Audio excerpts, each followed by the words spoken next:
I've wanted to address this topic for a while because it has been one of the most interesting trends in the amusement industry right now, is that parks have noticeably stepped away from chasing those massive, record-breaking, biggest in the world thrill rides every single year, and have started shifting more towards family attractions. And I know for coaster enthusiasts and thrill seekers, it's a very painful sentence to hear, because for years, especially during the coaster wars of the late 90s and early 2000s, the industry felt like it was all about height, speed, inversions, first-of-its-kind elements, and just building the craziest attraction possible to put on a billboard, or be that attraction you can see off the freeway. But now, it feels like that conversation has changed completely. Instead of every regional park trying to build the next massive roller coaster or the next extreme flat ride, we're seeing more family coasters, more immersive lands, more dark rides, and more interactive elements with rides that are clearly designed to get the entire family on board together. And honestly, I think there's a very obvious reason for that.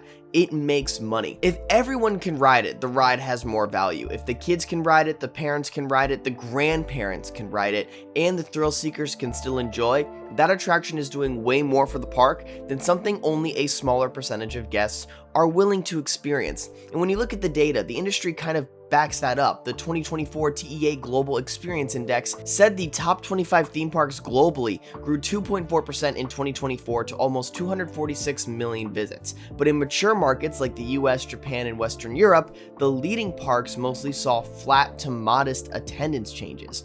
That matters because when attendance isn't exploding every year, parks have to think differently. It's not just, how do we get one massive spike for opening year? It becomes, how do we build a park people want to return to over and over again?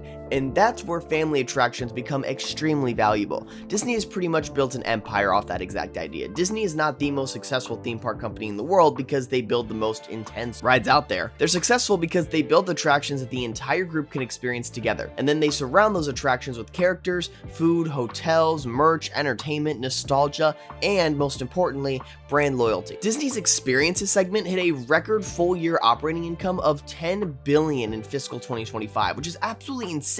And Disney has also said they plan to invest roughly $60 billion into the parks, experiences, and related businesses over a 10-year period, especially under the new lead of Josh D'Amaro. Disney has also said there are more than 700 million people with high Disney affinity who have still not visited its parks. So when other parks look at Disney, of course they want some version of that, but here's the problem. You cannot just be Disney. Disney has decades of IP, movies, characters, merch, cruise ships, hotels, and emotional attachment behind them.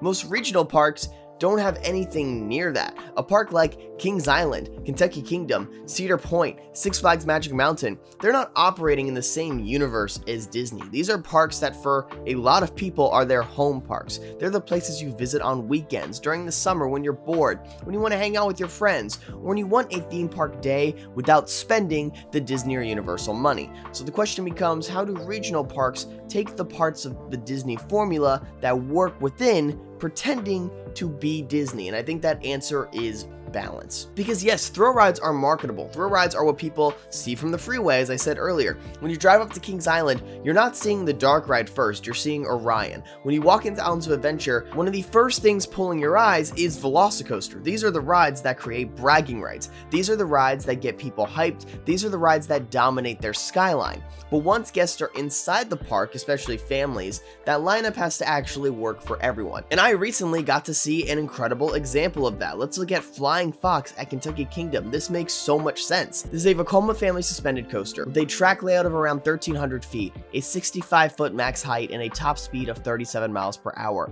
And all of this with a 38-inch height requirement. That is exactly the type of ride that can introduce younger riders to roller coasters while still being fun enough for older guests. And for Kentucky Kingdom specifically, I think this was the right move.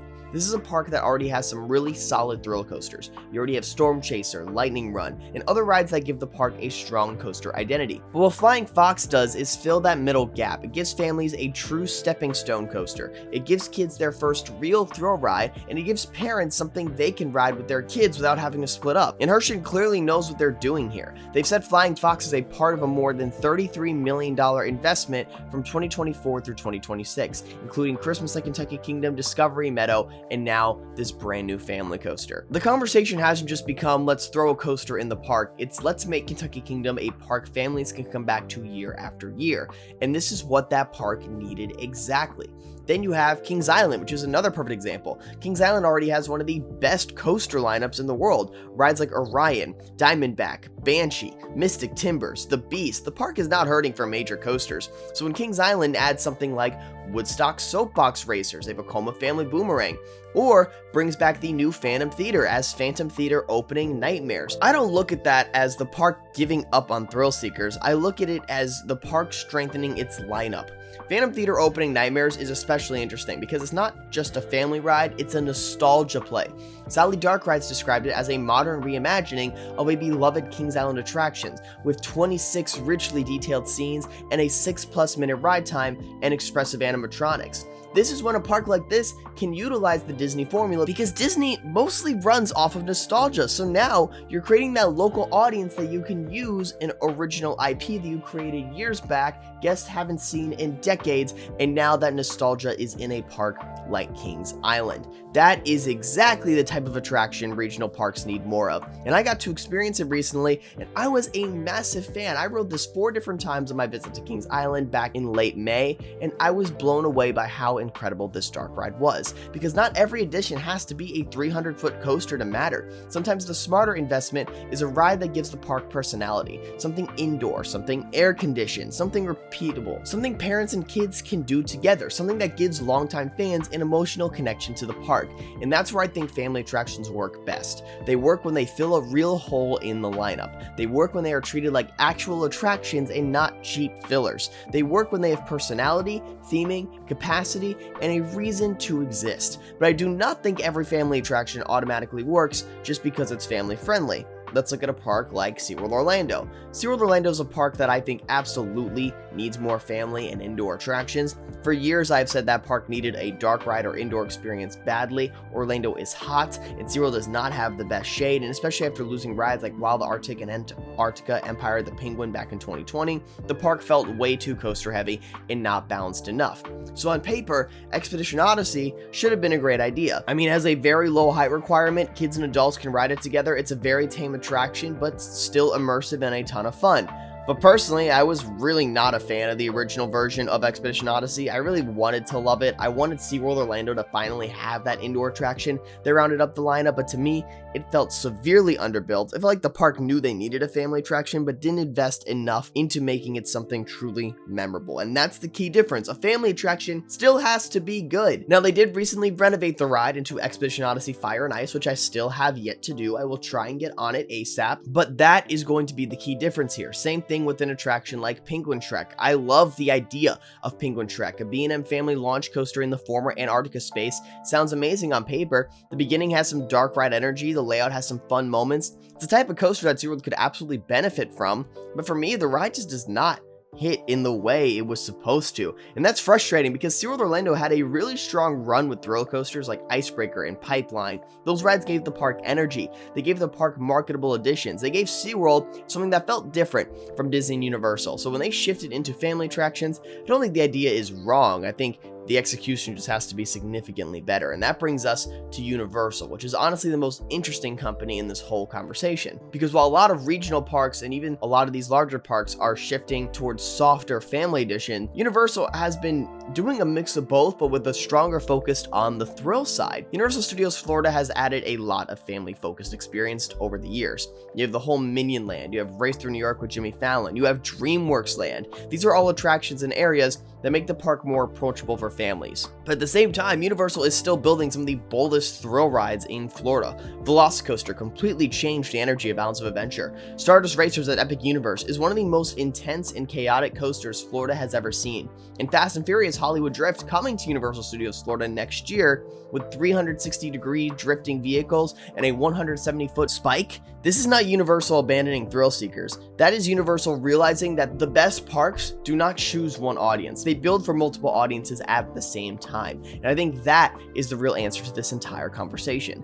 Family rides work because they increase accessibility. Most people can ride them, more families can stay together, more kids build emotional connections to a park, more parents spend money because their kids are having a good time, and more guests have reasons to come back. But thrill rides work because they create identity, they create hype, they create marketing, they create skyline, they create bragging rights, they create the ride that gets people to say, I need to go there. A park with only family rides can feel too safe. A park with only thrill rides can feel incomplete. The best parks have a perfect mix of both. And I think that's what we are seeing right now. We're not seeing the death of the thrill ride. I think we are seeing parks correct their lineups after years of over-focusing on major coasters. A lot of regional parks spent decades building taller, faster, more intense rides because at the time that is what was needed. But now they are realizing they need more attractions for the entire family to experience. Products are more expensive, construction is more expensive, labor is more expensive, guests have been way more selective with their money. And according to IAAPA's 2025 industry outlook, many attractions are still projecting growth in revenue, attendance, and group sales, but the industry is also operating in a more careful and strategic environment. So parks are not just asking what is the biggest ride we can build, they're asking what ride gives us the most value. And a lot of times the answer is family, but not always, because I still believe thrill rides are going to come back in a big way. Maybe not every year and maybe not at every park, but they are not going away. They are too marketable. They are too important to a park's identity. And in some cases, those are still the rides that get people to book trips, buy tickets, and travel across the country to experience. So at the end of the day, I don't think this is a family rides versus thrill rides. I think this is bad planning versus good planning. A good family attraction can be better for a park than a mediocre thrill ride. All depends on what the park needs. Kentucky Kingdom needed Flying Fox. Kings Island needed Phantom Theater. SeaWorld Orlando needed a family dark ride. Maybe could have been a little better, but they did need Expedition Odyssey. Universal needs both, and right now they're proving that both can work at the highest level. So yes, the amusement industry is focusing more on family attractions, and honestly, I think it makes a ton of sense, but the parks that are going to win are not the ones that abandon thrills. They're the ones that understand balance, because the best theme parks are not just built for one audience, they're built for the kid riding their first coaster, the parent watching them fall in love with theme parks, the casual guest looking for a fun day out, and the enthusiast chasing that next elite ride. But let me know what you think in the comment section down below. What do you think of the shift in the amusement industry? What would you rather see come to your home park next? A major thrill coaster or an immersive family attraction, or something completely different? I would love to hear your thoughts in the comment section down below. And as always, Hunter from Theme Park Hunting, and I will see you all later.